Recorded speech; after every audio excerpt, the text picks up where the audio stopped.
আজকে অনেক কিছু রান্না করব, তাই ভাবলাম যে একটা ভিডিও আমি আপনাদের সাথে শেয়ার করি। তো এখানে হচ্ছে আমি পোলাওয়ের চাল একবারে ধুয়ে ঝরান দিয়ে নিয়েছি। দেখুন, ঝরান দেওয়ার পরে কিন্তু এইরকম ঝরঝরা হয়। তো এইভাবে যদি পোলাওয়ের চালটা ঝরঝরা করে নেন, পরবর্তীতে পোলাও কিন্তু অনেক ঝরঝরা হবে। এই যে মাশাআল্লাহ, দেখুন একটার সাথে একটা হাতে কিন্তু লাগে না, আমার পুরা ঝরঝরা হয়ে যায়। তো আমি ভালো করে ধুয়ে আমি একটা পাতিলে ভাত যেভাবে হওয়ার পরে মারগালে আমি ওভাবে মারগালিয়ে নিয়েছিলাম। তারপরে আমি এটা এখানে নিয়ে আসছি। এখন আমি এগুলো বসাবো। আমি আজকে চিকেন বিরিয়ানি রান্না করব। আর এখানে হচ্ছে আমি গোশ নিয়ে নিয়েছি। আমি অনেকগুলা মুরগির গোশ নিয়েছি, পুরা এখানে 2.5 কেজির মুরগির গোশ আছে। তো ভালো করে ক্লিন করা হয়ে গেছে। এখানে 2.5 কেজি গোশ নিয়েছি আমি।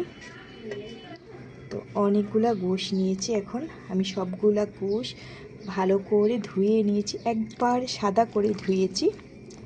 তো আমি এই মুরগিগুলো কিভাবে ধুই, যদি এটার একটা ভিডিও আপনারা দেখতে চান অবশ্যই কমেন্ট করে জানাবেন। একবারে ধবধবা সাদা হয়ে যাবে, আর কোনো রকম কষ্ট হবে না, ঝামেলা হবে না। আমি আপনাদের জন্য সেই ভিডিওটা করে দেখাবো যদি আপনারা দেখতে চান। আর এখানে হচ্ছে আমি একটু সেমাই বানিয়ে নিয়েছি সকালবেলায়, একবারে ঝরঝরা সেমাই বানিয়েছি। আর এখানে হচ্ছে পায়েস রান্না করেছি। পায়েসটা আমি 1.5 কেজি দুধ দিয়ে বানিয়েছি। মাশাআল্লাহ এত ইয়াম্মি হয়েছে।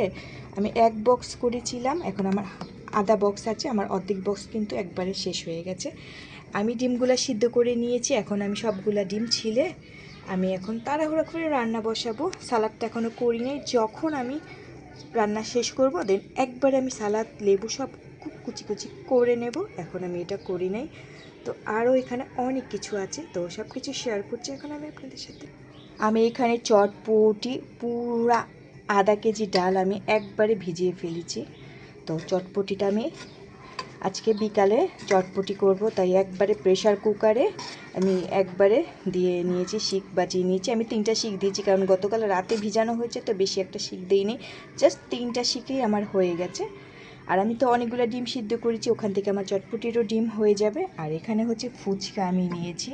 ফুচকা ছাড়া কিন্তু চটপটি ভালোই লাগে না, তো আমি চটপটির মিক্সড মশলা দিয়েই কিন্তু আজকে চটপটিটা করব। সাথে একটু আচার বের করলাম। আসলে এত কিছু খাওয়ার পরে না একটু খারাপ লাগে, তাই ভাবলাম একটু আচার আমি নেই। আচারটা আমি একটু গরম করে নিয়েছি, তাহলে এত টেস্ট লাগে। তো বিট লবণ দিয়ে আমি আচারটা খাবো। তো এখানে অনেকগুলোই আচার আছে। তো আজকে আমার এই ছিল রান্না। এখন আমি রান্না করব। পুরো ভিডিওর সাথেই থাকবেন। আর অবশ্যই লাইক কমেন্ট আর শেয়ার করতে কিন্তু ভুলবেন না। আপনারা কিন্তু লাইক কমেন্ট আর শেয়ার করেন না, খালি ভিডিও দেখে দেখে চলে যান। তো আমি কত কষ্ট করে আপনাদের জন্য এই ভিডিওটা করছি, দেন লাইক কমেন্ট আর শেয়ার করবেন অবশ্যই বেশি বেশি করে। তো দেখতে থাকুন পুরো ভিডিওটা। এই তো আমার মাশাআল্লাহ বিরিয়ানি রান্না শেষ। চিকেন বিরিয়ানি রান্না করেছি, আর এটার মধ্যে আমি অনেক ঘি দিয়েছি, আর স্মেলটা এত সুন্দর আসছে। দেখুন মাশাআল্লাহ একবারে ঝরঝরা, একটার সাথে একটা লাগে না। তো আজকে আমার রান্না সম্পূর্ণ হয়ে গেছে। বিরিয়ানি যে যে খাবে চলে আসো, এখন যদি আসো তাহলে টাটকা টাটকা পাবে, একটু পরে আর থাকবে না। অনেক গোশ দিয়ে আমি আজকে এই বিরিয়ানিটা রান্না করেছি। আসলে গোশ কম দিলে কিন্তু ভালো লাগে না। তো 1 চামচের সাথে কিন্তু 8-10 টুকরা গোশ উঠে আসে।